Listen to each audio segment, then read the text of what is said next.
महाराज जी, मेरा प्रश्न है कि आपने अपने शब्दों के द्वारा अनेक बार कहा है कि आजकल के बच्चे गर्लफ्रेंड बॉयफ्रेंड रूपी व्यभिचार आचरण करने लगे हैं। अज्ञानतावश गुरुदेव, मुझसे भी ये व्यभिचार आचरण हो गया। पूर्व काल में कभी लगा ही नहीं कि गलत कर रही हूँ, किंतु गुरुदेव हाँ, जब से क्योंकि आपको सुना संग ऐसा रहता है ना। अब जैसे 4 बच्चे गलत मार्ग में जा, एक कल चर्चा हुई थी, एक बच्चा कह रहा था कि हम नहीं चाहते पर हमारे 4 मित्र जब गलत करते हैं तो मुझे लगता है मुझे भी करना चाहिए उसमें। तो हम कहा ऐसा नहीं भाई, ऐसा नहीं।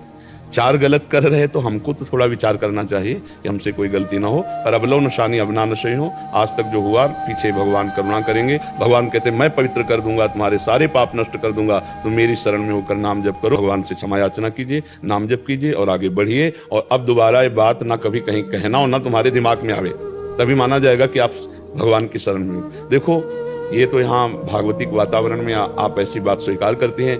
अगर यही बात हम अन्य जगह स्वीकार करेंगे तो हमारे ऊपर दृष्टि गलत की जाएगी या इस बात का दुरुपयोग किया जा सकता है। तो हम कभी भी अपने दोषों को बाहर व्यक्त ना करें, समझना हमारी बात। क्योंकि आपका स्त्री शरीर है, हम अपने दोषों को अंदर स्वीकार करें, मेरे से गलती हो गई, और चुप हो जाए, आगे से नहीं करूंगे और भगवान की शरण में हो जाए। कभी ये तो परम तुम्हारा पवित्र हृदय हो रहा है, इसलिए तुम्हारी हिम्मत पड़ गई कि आप अपनी कमियों को सामने रख रहे हैं। लेकिन आपका स्त्री शरीर है, आप पुनः कभी किसी भी सभा में अपनी कमी इस तरह से व्यक्त ना करें। आप उन कमी को अंदर में स्वीकार करके उसका त्याग कर दें, भगवान उसे माफ कर देंगे और हम आगे भगवत प्राप्ति के योग्य हो जाएंगे।